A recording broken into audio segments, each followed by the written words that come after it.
The judiciary's role in Nigeria's democracy has become a topic of concern, with some prominent figures arguing that it poses a significant threat to the country's democratic system. Atiku Abubakar, a former vice president, has stated that the Nigerian judiciary has transformed from being a beacon of democratic sustenance to becoming the biggest threat to the country's democracy in less than 20 years.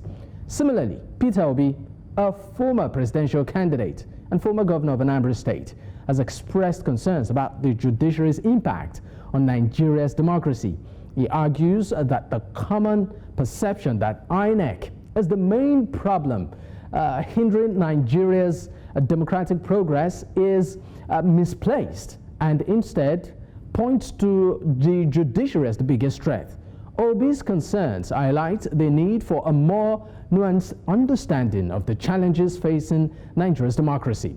The concern raised by Atiku and Obi suggests that the judiciary's ability to uphold the rule of law and ensure justice is grossly compromised. Now, this perceived dysfunction within the judiciary can erode trust in the democratic system and also undermine the stability of Nigeria's democracy. Now, joining me on the program this evening, just like I mentioned earlier, is Lanre Toluhi, is a social and political commentator. He joins virtually from the United Kingdom. We also have Dr. Peter Piper, a civil society activist and also public affairs analyst, who joins virtually from Abuja. I also have barrister Timothy Tugbiyele, a legal practitioner and author. He joins virtually from Lagos. Thank you so much for your time, gentlemen. Thank you, Dokon. Thank you for having us. All right, let me start with Dr. Piper, right? Before we even go into details of what the former vice president said and even Peter Obi, let me just ask your candid opinion. What's your perception of Nigeria's judicial system currently?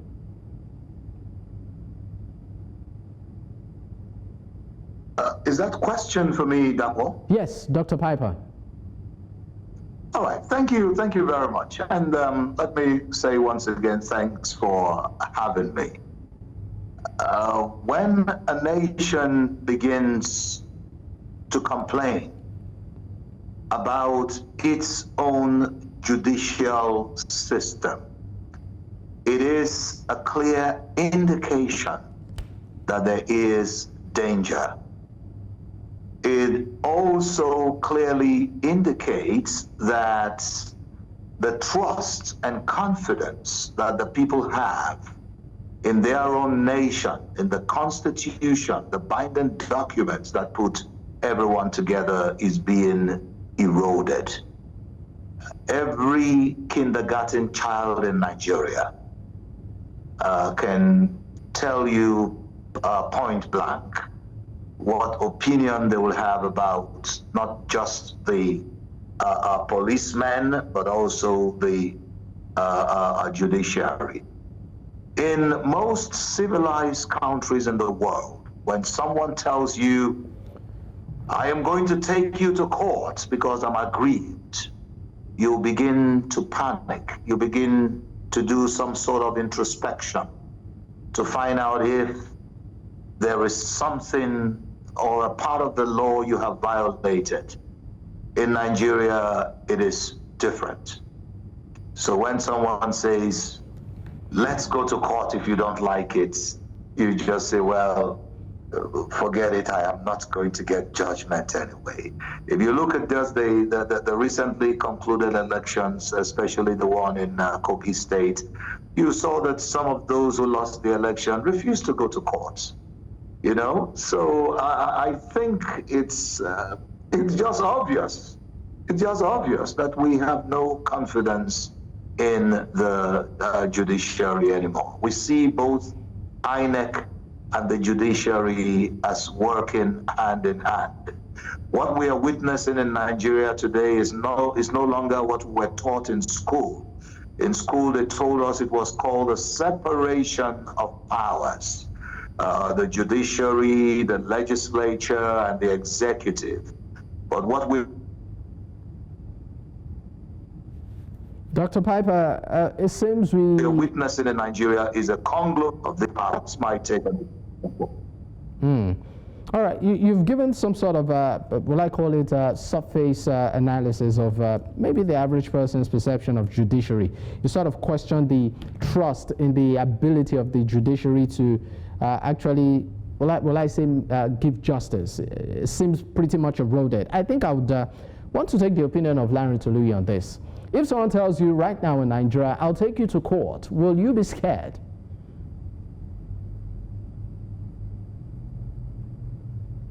Good evening, everyone.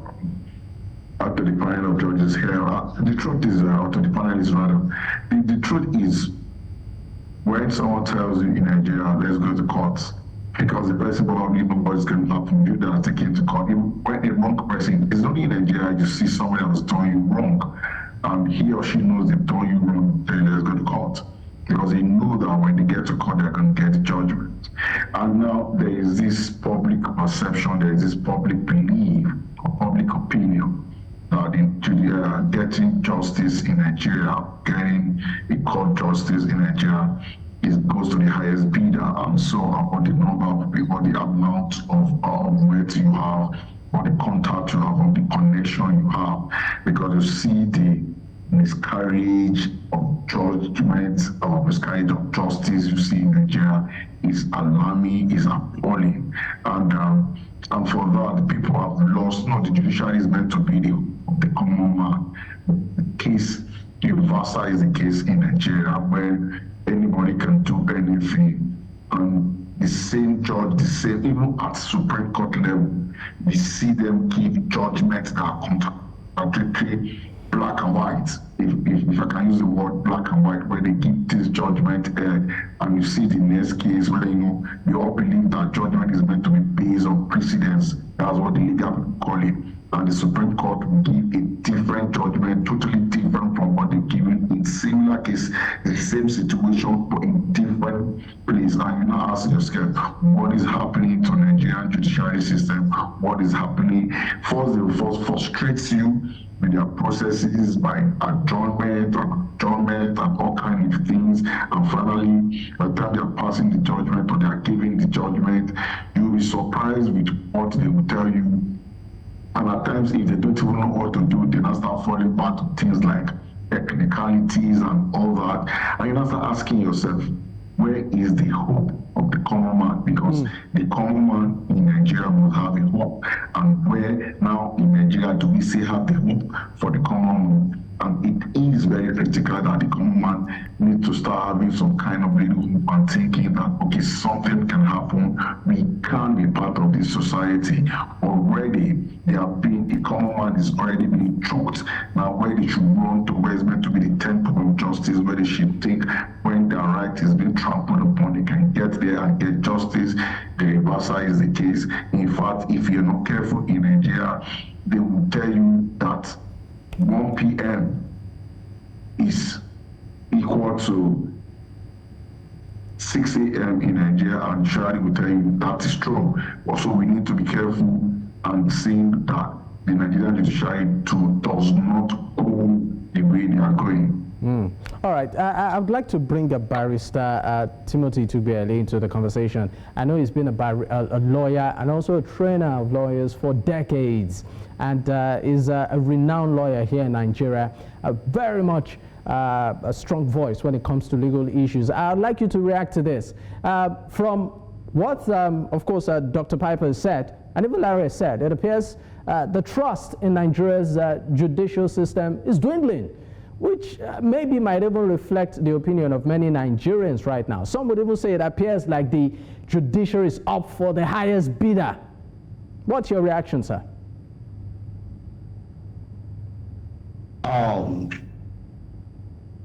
It can be far from the truth that people are losing interest in the judiciary. As Mr. Toluhi said, adjournments, people can go to the law courts and be frustrated. For example, I did a case from the High Court to the Supreme Court over a period of 28 years. We were at the Supreme Court waiting for hearing date for 14 years. Shortly after judgment was delivered in respect of the appeal, my client passed on. I myself, over the period of 28 years, I have aged. So you begin to wonder, the average man begins to wonder what type of justice can people find in the system. So it's possible people have lost confidence in the judiciary. And then the allegations of corruption by judges, judicial staff. So those are issues, and many people have lost confidence in the judiciary. Now, some people, instead of going to court, would rather engage in arbitration. So it cannot be far from the truth that people have lost confidence in the Nigerian judiciary. Shouldn't that be a source of immense worry for that arm of government? Because it's often said in Street Palace that the judiciary is the last hope for not just the common man, every man.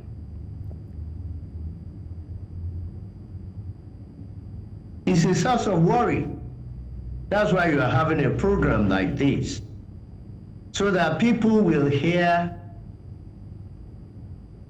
the view of the average man and even a lawyer like myself.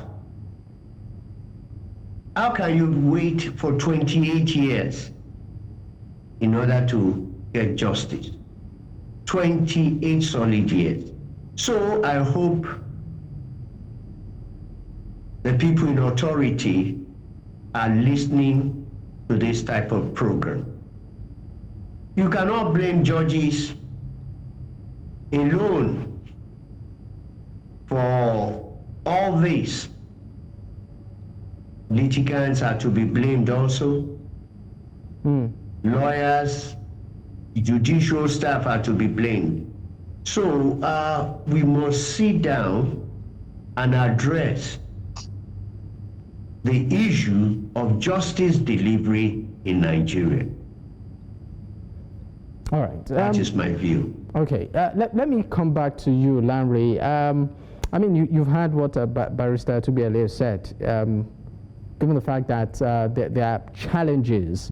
But I'd also want to look at it in tandem with the political landscape, particularly the influence of the executive, for instance, during periods like elections. Of course, where at the end of the day, you see politicians go to court, try to challenge the outcome of elections and all of that. And some would say that at the end of the day, this process is usually, up to a very large extent, the interference of the executive. I'd like you to speak on that from the angle of a public commentator on this.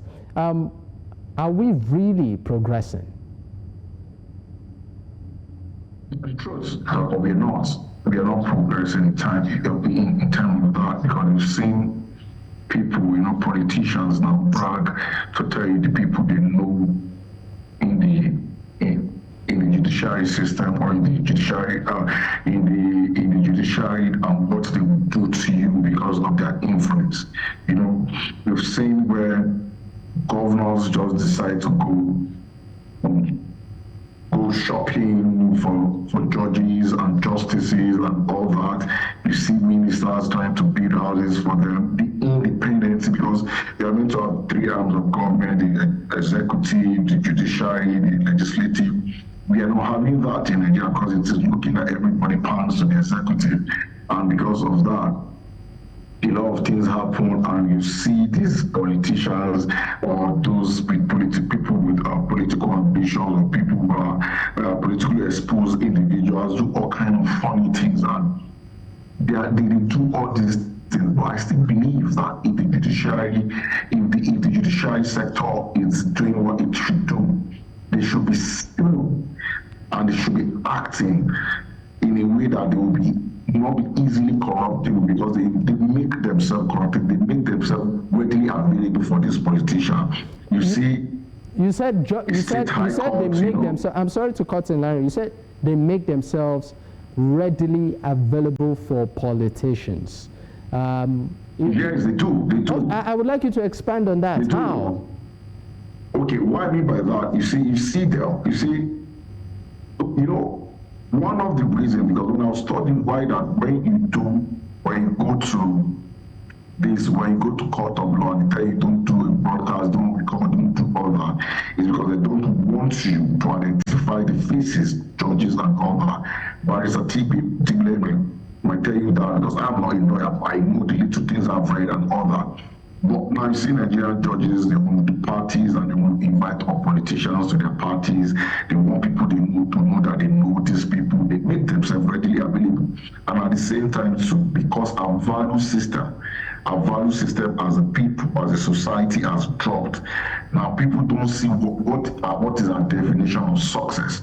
Nigerian judges, most of them, like every Nigerians too, not just them, like every Nigerians, their definition of success is different. And what is their pay? What are they earning? What do they do? Everybody wants to see themselves as influential. Everybody wants to see, this is my friend, these are the people I rule with, or these are the kind of people that are in my circle. And because of that, they made them expose themselves to all kinds of people. And when they've done all that, they're the kind of find of people you see. Okay, let me tell you one. Let me tell you one of the things I'm saying, because we need to be practical here.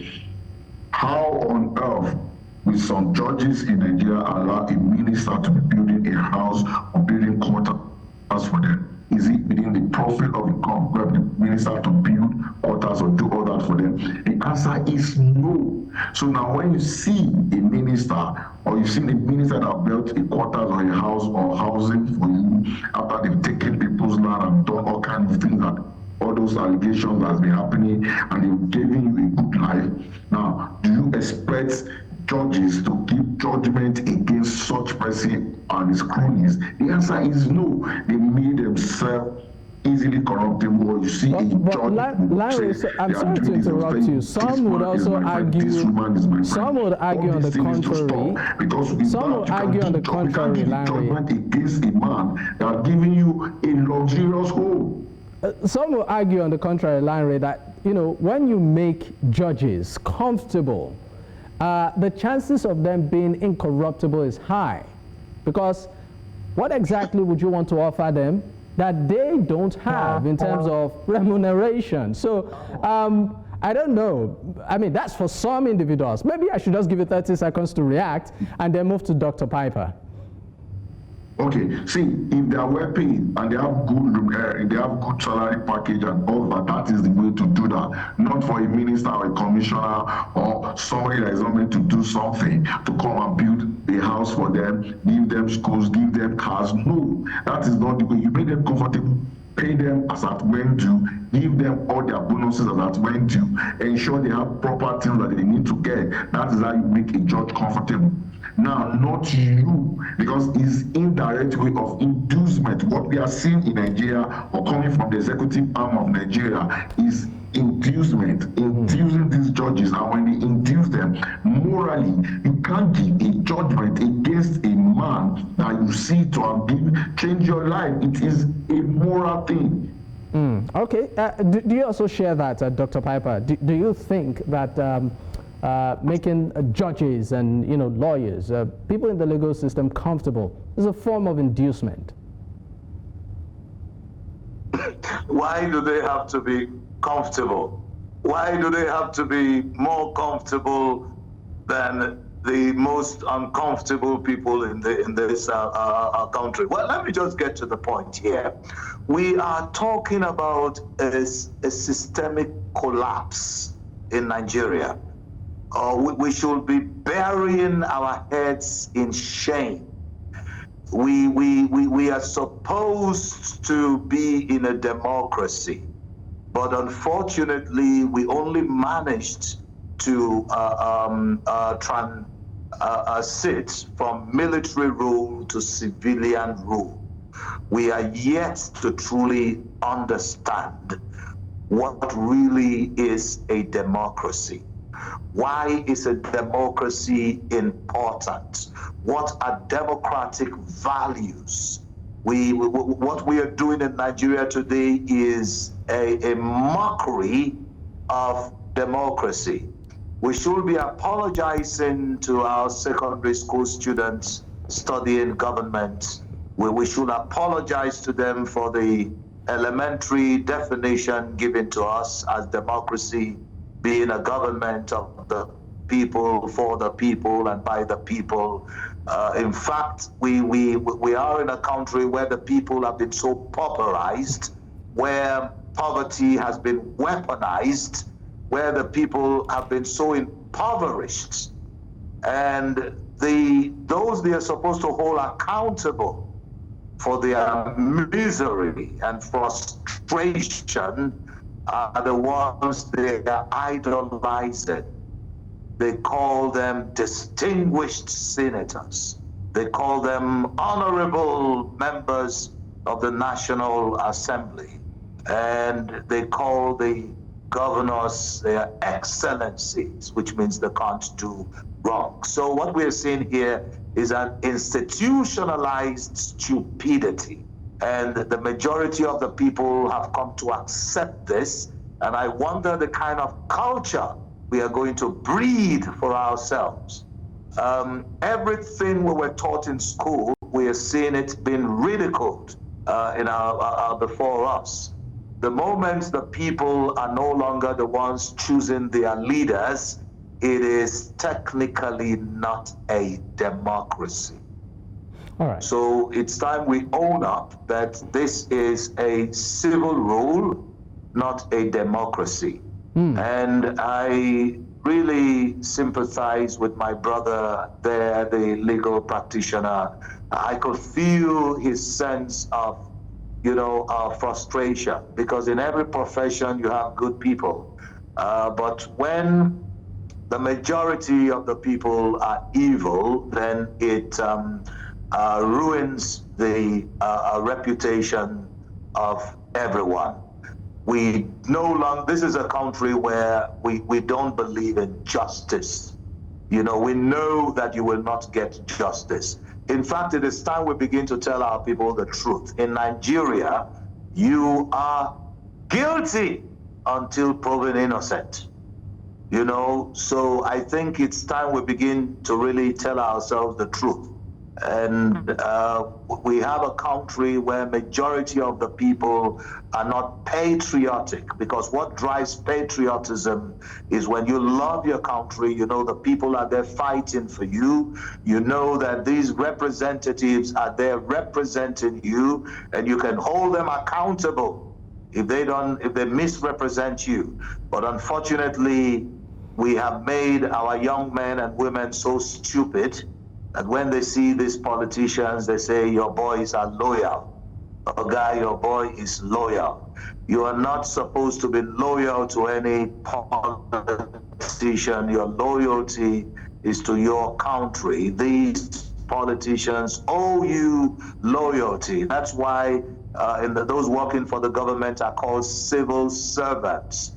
They are not called civil masters. They are servants. They are there to serve you. The highest position in the country is not, in a democracy or in a country like this, is not the position of the president. It is the position of the citizen of the Federal Republic of Nigeria.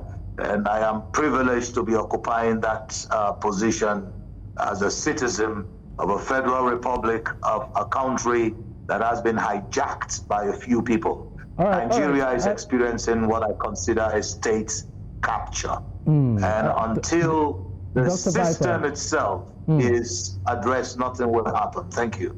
All right, Dr. Piper. I mean, we'll dig more into the issue of Nigeria's democracy within the tandem of what the former vice president of the country said and the role of the judiciary, particularly when it comes to elections.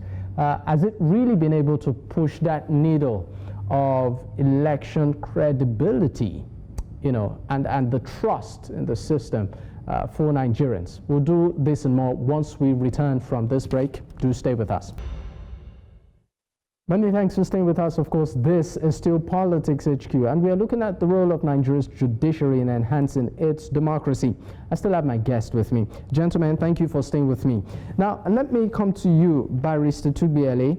I would want to read an excerpt, you know, from what the former Vice President of Nigeria did say.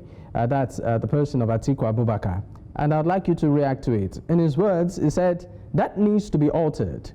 The judiciary that upholds parties' dominance in selecting candidates and leaders today condones and even encourages the dissolution of parties by a select few, and occasionally by a single person with a personal agenda.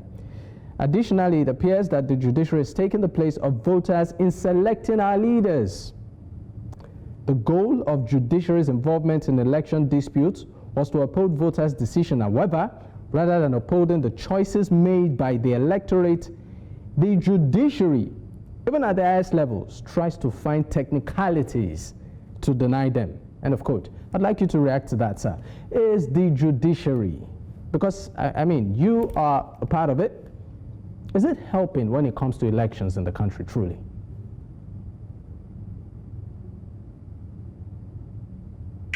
The way politicians handle election results is different from the way election results and its outcome takes place in developed countries. In the United Kingdom, the last election was on Thursday. By Friday, the new Prime Minister was sworn in. The former Prime Minister bade farewell to government. He visited the King, and there was just smooth transition. Not in Nigeria. They must go to court. They must disagree with court judgments. I am not saying the judiciary is perfect and judges and justices cannot fail. But much of the decisions given in the Nigerian courts is based on precedents. Precedents in the interpretation of the law.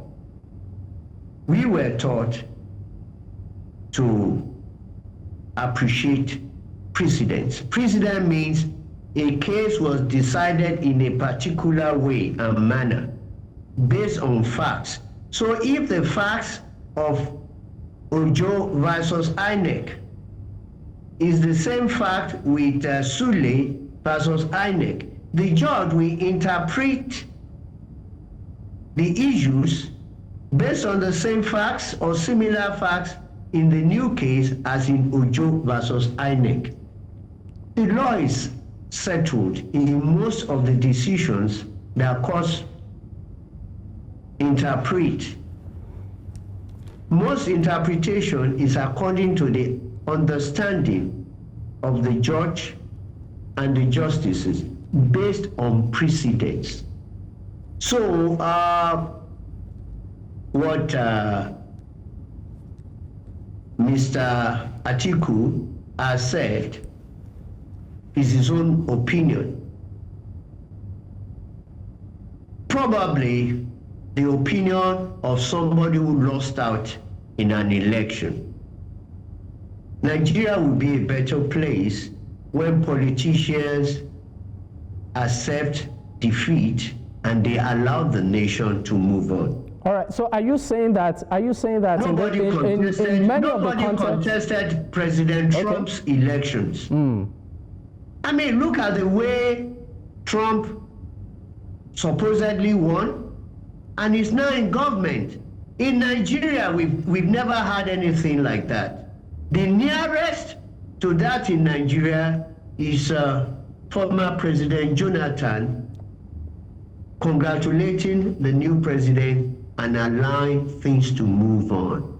So there's no problem. There could be problem. Judges and justices are human beings, but go and study all these court decisions. They are based on precedents.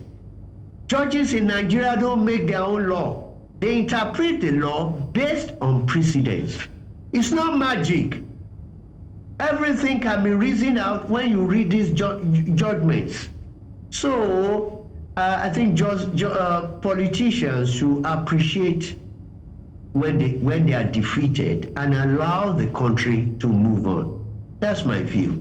Okay, I would like maybe Dr. Piper, and then I'll come to Lanre to react to this. Do you think that a cause of all of this is largely politicians who are bad losers? Well, let me just give my take on this. I really don't want to respond to Atiku Abubakar. Why should I be responding to the opinion of someone who had risen to the position of being a vice president and is now criticized in the system where he was once a vice president for 8 years? So that's not my headache. Atiku can say what Atiku says. That's his own problem. The problem are twofold, the way I see it. One is the electoral laws. Two is the interpretation. If you ask me, I think it is fraudulent for laws to be interpreted primarily based on precedents. Because as a common man and thinking with my common sense, I know no two cases, the circumstances can never be the same. So that the judicial system in Nigeria is rigged in the favor of whoever wants to manipulate it. And except we are being delusional, we should know by now that there are a few people manipulating this system. That's why I really don't criticize or pay more attention to the people in power. It is the system itself. The system simply means that mechanism of how something operates.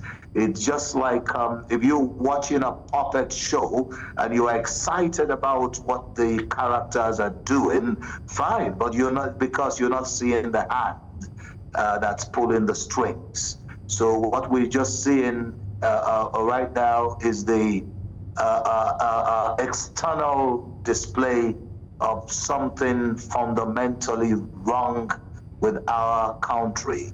And I refer that as state capture. We can keep talking from now till 2027. 2023 will repeat itself again. Dr. Piper, it appears we are having a bit of connectivity issues with you. In 2027, okay, and it will continue to repeat, and it will keep going to continue with the deplorable situations of their lives, or if they may begin to ask questions and hold their leaders accountable, and if they can stop praising these politicians, they should start shaming them.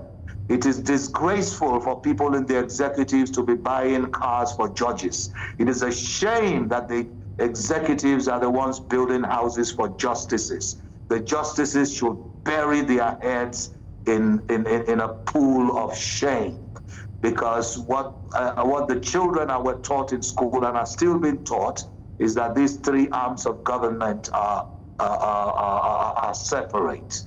We are hoping for a day when we can have a country we will be proud of, and some of us don't know if we'll see it in our lifetime. Thank you very much. All right, let me go to Lanre Toluhi. Yeah, your take on this. I mean, and if at all you'd like to react to some of the things that has been said. Yeah, my take on this first is it is nice and it is great that Barrister Tugbiyele, sorry, I hope I'm calling it right, is saying that the court of law give judgment based on precedents in Nigeria. For me, that is the ideal thing. That is what we thought is happening. But is that what is really happening? And we can tell ourselves that, like I said before, the Supreme Court gives a lot of conflicting judgment, and we've seen them. So now ask yourself, where is that precedence coming from? Because that is where Nigerians are having issue. And that is where someone like Atiku Abubakar is speaking, but just like Dr. Piper said too, he probably had a chance to have corrected a lot of things that he didn't correct. So maybe that is what's happening, because we've seen, and I can give instances where the Supreme Court have given conflicting judgment, and you worry, in 2019, not too far away, not too far ago, we saw that Supreme Court gave a very controversial judgment. Emeka Ihedioha of PDP and declared Opuzodinma, the man that was fourth position as the governor of Imo State. And that's in 2019. The same Supreme Court gave a judgment in a similar situation, nullified APC candidates from the victory, and every APC candidate from the state assembly to the governorship, and gave and awarded the governorship to PDP Matawali then. You see, these are the same things. Again, because they were similar talk, because those are red cities, you see it. You're talking about the cases that went to Supreme Court, where, okay, what happened? Do we have judgment? Do we have leadership? Or don't we have leadership? And all that. And we saw that too in 2003. AMPP Rivers judgment. To Supreme Court, we saw what happened in those judgments. So we keep asking ourselves, why are we having these issues? The judiciary need to start distinguishing themselves. You see, why is that what's going on? There were things, I'm still young, so I'm not as old as the two other panelists, but growing up, we used to think judges and justices are people with high integrity, impeccable characters, people you should emulate. But can Nigerians in their whole self holistically and boldly say that the Nigerian judges, are they seen or perceived to be people of integrity that you think once they say something is true? Because you see the Nigerian judges and the way they go about things, they constantly stand and they will say blah, blah, blah, blah, blah. They speak all the language and they use technicalities. And at times, if they don't want to use on technicalities, they will use injunction, they will use... Larry, can I ask a direct question? Delay of judging. Can I ask a direct question? I'm sorry to interrupt you. Judgment, and they will weigh you out. And at the end of the day, even when they finally give you the judgment and it is in your favor, it will be coming as if it is in your disfavor, because they will have outweighed you, they will have stretched you financially, emotionally, intellectually. They will have made you go through a lot of things intentionally. They do all these things, and some will tell you, okay, judges are bringing cases, politicians are bringing cases they shouldn't bring to court. Yes, it's because they know they can bring all those shenanigans to the courts, and the judges and the justices will play with them. If people have been sanctioned, and if they know that when they mistakenly bring it to court, the judiciary will punish them for that. They will deter from doing these things. They are doing these things because they know when they get to court, they can play the games, and the judges and the justices are ready to play the game with them. All right. At this point, we'll go on another break, and then when we return, we might just, of course, choose to talk a bit on what Dr. Piper said. You keep using the word state capture. We want to know how much of an impact, if at all, this has had within this context. Stay with us. We'll be right back. Many thanks for staying with us. Of course, this is still Politics HQ on News Central Television, and we are looking at the role of Nigeria's judiciary in sustaining the country's democracy. I still have my guest with me. Gentlemen, thank you for staying with me. Let me come to you, Barrister Timothy Tugbiyele. And I'm going to ask you a direct question. Are Nigerian lawyers, are they well paid?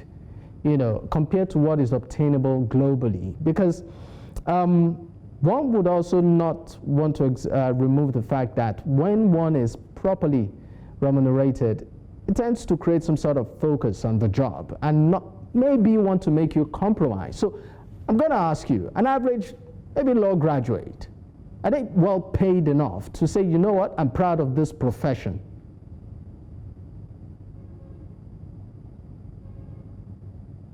That's a difficult question. Lawyers operate and work in so many areas. There are lawyers in government. They work under the government and they get paid like civil servants. There are lawyers in corporations. They get paid according to the terms of their contract of employment.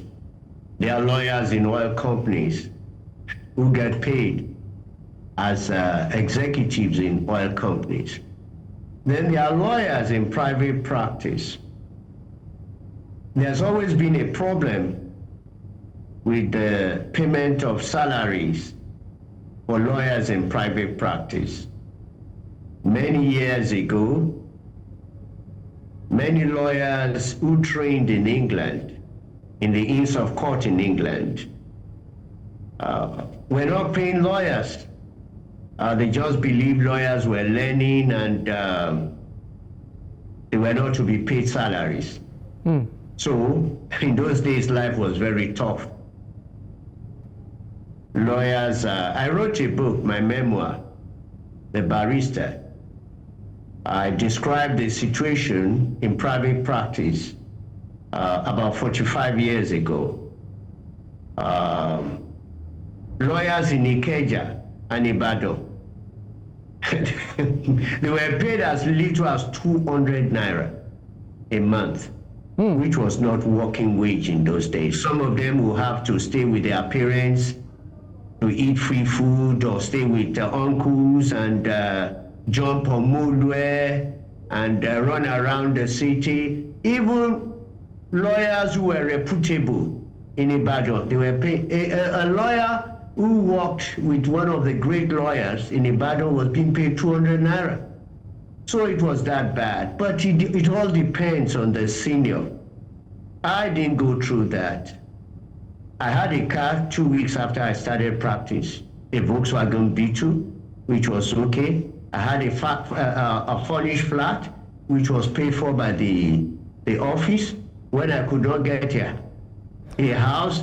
And I was tired of squatting with people. But is this, I mean, you were privileged, you were privileged to have had this, but I was privileged. Is this the reality? Yes, I was privileged. Is this the reality of young graduate lawyers now who are, you know, in that profession? Today, yes. Today,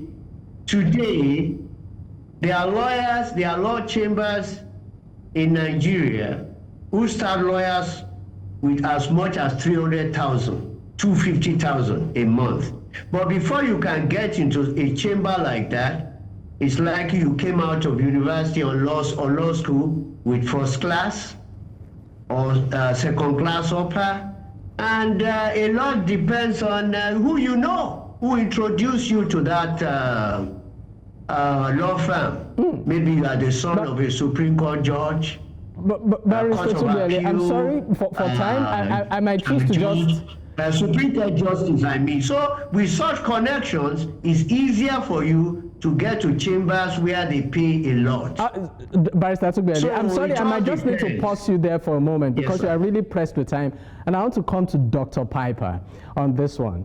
I mean, Barrister has given us, well, I call it a very practical reality of what the average lawyer, many of them might be going through in Nigeria. You use the word state capture.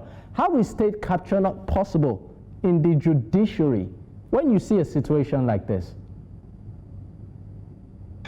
Thank you so much.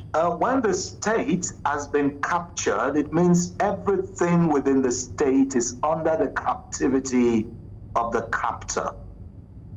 And don't deceive yourself that the system is just operating on autopilots. There are significant people who are deliberately, intentionally orchestrating this game to suit themselves. So that's what I mean by state capture. There is no, it's called a deep state. I will be launching a new book sometime next month. It is titled The Innocent Fool. And in that book, I'll be explaining how the majority of the people who fall under this category I call the innocent fool, how they enable their captors, how they become complicit in their own problem as a nation. Now, talking about how much lawyers are paid, how much are primary school teachers paid? Have you asked yourself the same question? The teacher that is teaching alphabets in a kindergarten class, is she not as important or perhaps even more important than the lawyer? Why should the lawyer get paid higher than a teacher? Is it the amount of money you are paid that actually dictates the content of your conscience? Or if you already barren of conscience, you have a deficit on human emotions and sentiment and the rest. There is nothing a lot of money will do for you. How much is a lot of money? How much will you pay a lawyer that will make the lawyer not be corrupted? How much will the politicians embezzle that will make them stop embezzling? Is the richest man in the world not still searching for more money? So there is no way there's no way you can say, oh, they are very well paid, that's why they avoid corruption. It is deeper than that. Right. They are being controlled by the deep state and a few people who have captured the system. Thank you very much. All right, thank you so much. Of course, this is where we need to drop the curtains. I understand that we are really pressed for time, but I'd like to say a big thank you to our guest, Lanre Toluhi, political analyst and strategist, joining virtually from the United Kingdom. Thank you so much. Dr. Peter Piper, civil society activist and public affairs analyst, joining virtually from Abuja. Thank you, sir. And also, of course, Barrister Timothy Tugbiyele, legal practitioner and author, joining virtually from Lagos. Once again, gentlemen, thank you so much, and hopefully we get to have you again. All right. And at this point, it's a wrap. Well, in case you missed out, you can actually catch up on our YouTube platform. The handle is News Central TV. You can also choose to follow us across social media. The handle is there on your screen.